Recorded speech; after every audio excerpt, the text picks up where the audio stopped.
Hi hello welcome to Kiran TV news. నేను మీ హరీష్. రెండు తెలుగు రాష్ట్రాల్లో సంచలనమైనటువంటి వినూత కోటా ఇష్యూ మనందరికీ తెలుసు. ఇది రోజుకొక మలుపు తిరుగుతూ ఉంది. ఒక్కొక్కరు ఒక్కో రకమైనటువంటి కథనాలు అల్లుకుంటూ వస్తున్నటువంటి పరిస్థితి. ముఖ్యంగా ఇది వైఎస్ఆర్సీపీకి ఒక బలమైనటువంటి ఆయుధంగా తయారైంది.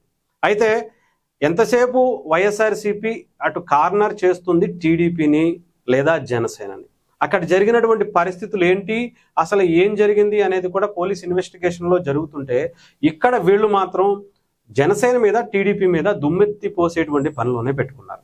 ముఖ్యంగా ఈ కేసుని అటు స్థానిక ఎమ్మెల్యేగా ఉన్నటువంటి శ్రీకాళహస్తి స్థానిక ఎమ్మెల్యే బొజ్జల సుధీర్ రెడ్డి గారి మెడకు చుట్టుకునే విధంగా వీళ్ళు చాలా బలంగా ప్లాన్ చేసుకున్నట్టుగానే కనిపిస్తుంది. సోషల్ మీడియాలో సుధీర్ రెడ్డికి చుట్టుకునే విధంగానే అనేకమైనటువంటి కమెంట్స్ చేసుకుంటూ వస్తున్నారు. అయితే బొజ్జల సుధీర్ రెడ్డి గారు ఒక కీలకమైనటువంటి ప్రకటన చేశారు.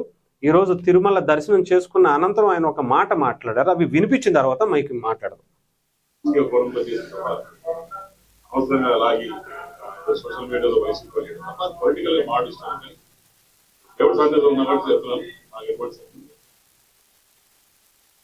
ఒకసారి మరొకసారి వినిపిస్తుంది.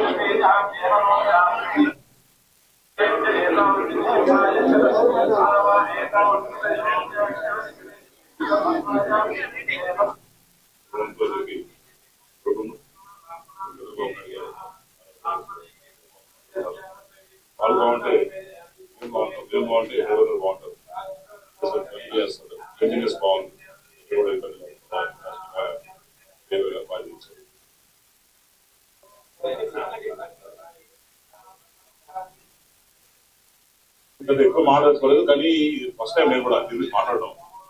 ఊళ్ళో ఉన్నాం, నాకు కూడా ఇద్దరు పిల్లలు ఉన్నారు. ఎవరు సాక్షి కుటుంబ సాక్షి నాకు ఎంత పట్టుబడి సంబంధం లేదు. కూడా ఇది రాజకీయ ఫోరంలో తీసుకున్నా అవసరంగా లాగి సోషల్ మీడియాలో వైసీపీ పొలిటికల్ మాట్లాడిస్తాను.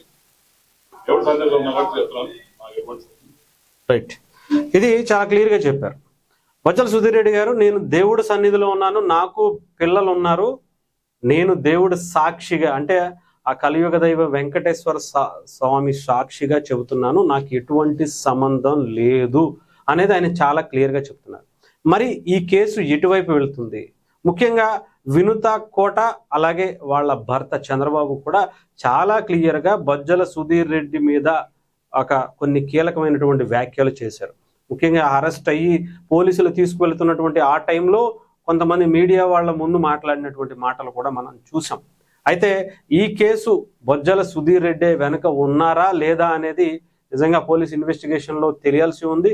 ఆయన మరి దేవుడి మీద ఒట్టేశారు, పిల్లలు కూడా ఉన్నారు అని చెప్పి ఆయన చాలా బలంగానే చెబుతున్నారు.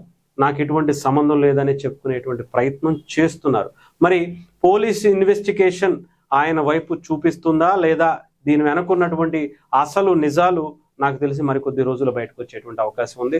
సో ఏదేమైనా సరే బొజ్జల సుధీర్ రెడ్డి ఒక ఓపెన్గా ఒక స్టేట్మెంట్ ఇవ్వడం అనేది కూడా కొంతమందికి ఇది కనువిప్పు కలిగేటువంటి పరిస్థితే కనిపిస్తుంది.